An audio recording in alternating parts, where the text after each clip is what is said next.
Hey guys, welcome back to another episode of Another Guy's Garage. Today we're working on my 1971 Chevelle. By the end of today, this should be a bare engine compartment and that engine should be out. Stay with me and let's get into it.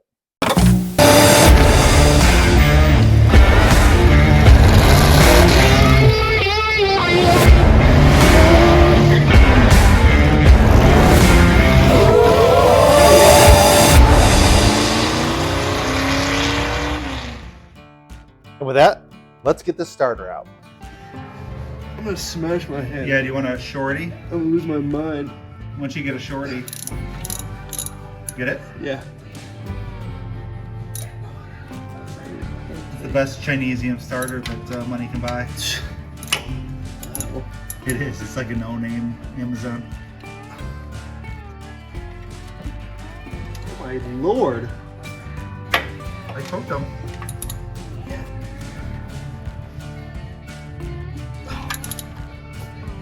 There you go. That should be good, I think. I gotta get the shot. It's okay if the starter hits you in the head. Are you still filming it? Yeah, I'm running out of video card space. I think my battery's gonna die on my phone. It's taking so long to get the starter out. Come on. And it's gonna come out towards me some. Is it out? Bolt out? No. I was listening to your instructions. I say it's gonna. Yeah, I also got it. So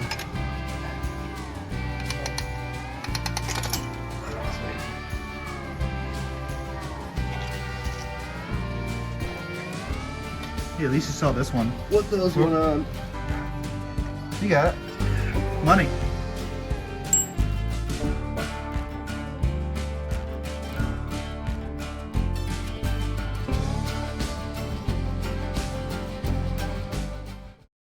All right, we've got a whole host of wires and electronics to undo here for the Holley management system. Let me get you in here. You can see I've got a grommet going through the firewall right there where everything goes through. Hopefully you can get in there and see it. Whoa. I got a grommet right there where everything is going through the firewall. It's in a good place. I'm pretty happy with it. I'll show you on the inside of the car in a little bit. But long story short, I've got to manage all this wire now that we're coming out. As is normal, I wasn't planning on removing this engine ever. So I didn't leave myself a lot of room to deal with the wires. But guess what? Future Tom's problem is today Tom's problem. So let's manage those wires. Let's get this this crap all undone, and let's get one step closer to getting this thing out.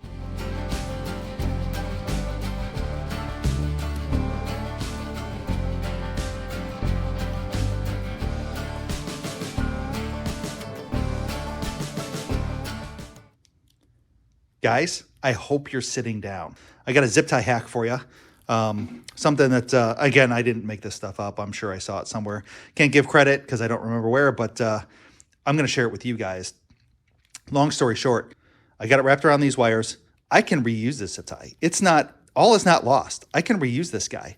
But if I cut that zip tie here, right after the ratchet head, this part that the strap goes into, this zip tie is garbage. If I cut it down here, this zip tie is garbage. But if I cut it here where the strap goes into the ratchet head, watch this. So I cut it. I bring it over to here. Little jiggly, sorry. Watch this. I pull the strap out of the head. Garbage. This zip tie will live to fight another day. You're welcome. Let me take you on a little tour of the inside.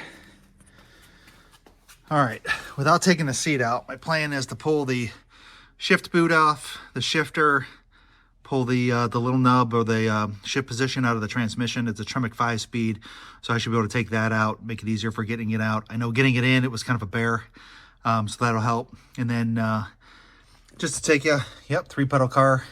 I do have the drive-by-wire, and there's my pedal that I added. Not the pedal I wanted, but I did this over COVID, so it's the pedal I could get. So that's what I got. And then you can see down there where zip tie is, but there's where my computer's mounted. And then I'm running the grommet through the firewall. Maybe I'll get on the other side, it'd be easier to see, but there's where my mess of wires comes through, up under the dash, and just got them temporarily secured with the zip ties. There's a better view of that whole mess, but you can see there's the grommet coming through. See a little bit of daylight. Got some work to do to patch some things up, but there's my computer. I got the idea to actually Velcro it up there, so it's held up there with Velcro, hook and loop. And again, everything was just kind of temporarily in here, so you can see where I ran my cables, my wires for my Terminator X. But fits under here nice. I got the idea from a guy who had a it was either 71 or 72 Chevelle at Good Guys. This is where he had his mounted. That's the bottom of the box for the heater core. And as long as it doesn't... Yep, that's right. Little electrical tape. I'm a fan. Keep me from not scratching anything I don't want scratched. I'm gonna get this. Remember which way to turn it. Yep. The shift ball off. This is the, in my opinion, the shift ball is kind of the crown jewel here.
Guys, I'm going to show you one more trick. You guys saw me pull this out the top of my TKX 5-speed. There's a gasket there. I'm going to cover that opening with duct tape, so I don't want the gasket there. But I also want to be careful not to ruin this gasket. So here's what I'm going to do. See how it fits real nice on this cardboard flap? I don't want to get this messed up, and I'm worried if I just set it out, I will. So here's what I'm going to do. I'm going to take this flap and use the world's dullest knife. Now I've got this nice surface. I'm going to put my gasket on here. It should protect the gasket. And what I'm going to do is I'm going to cut it to fit in this bag.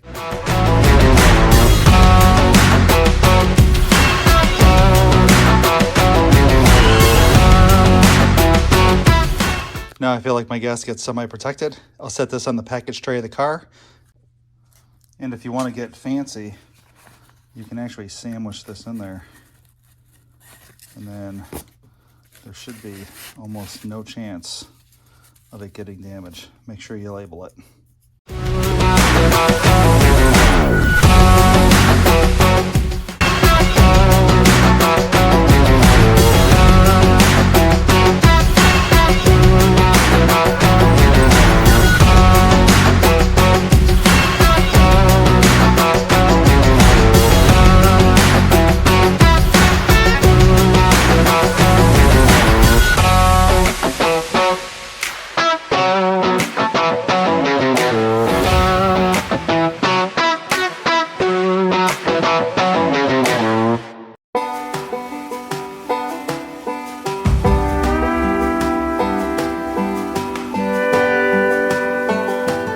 Bolts out of the transmission cross member.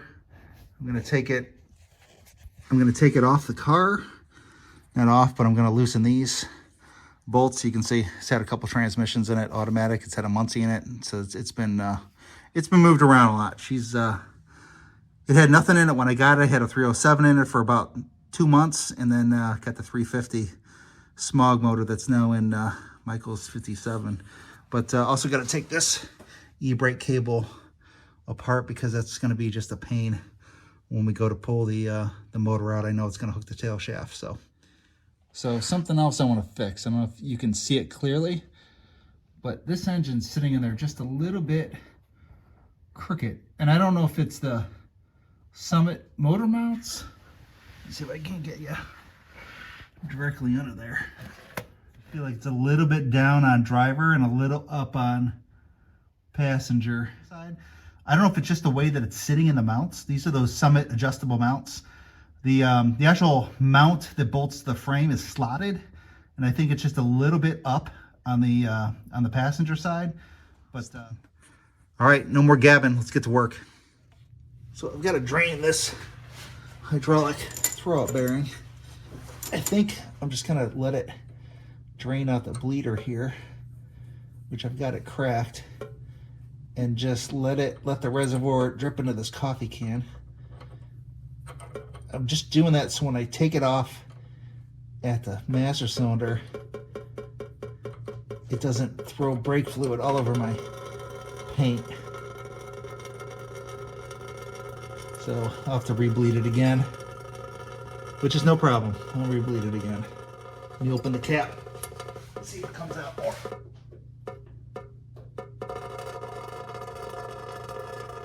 So that's what I gotta get to.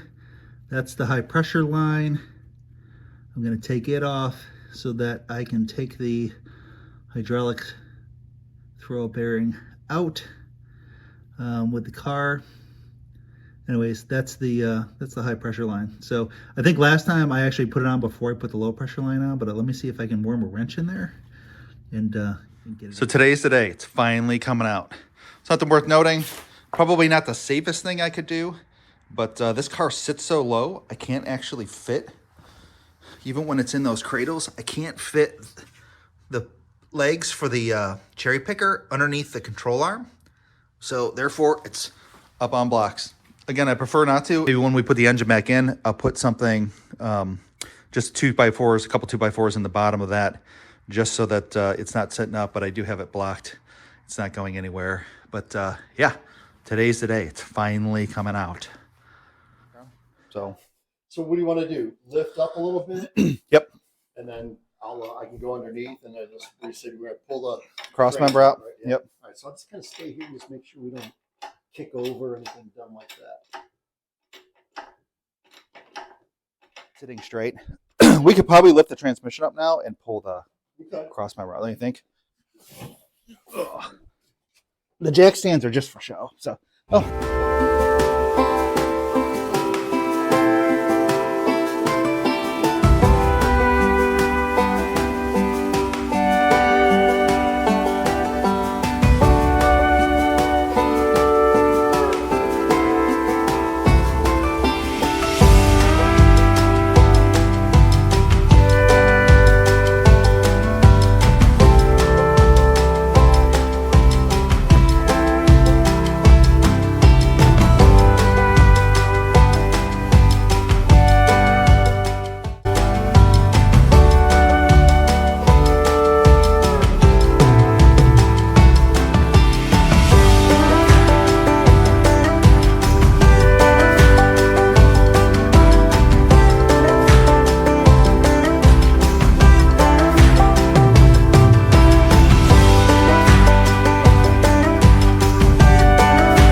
it's out. Time to celebrate. Long time in coming.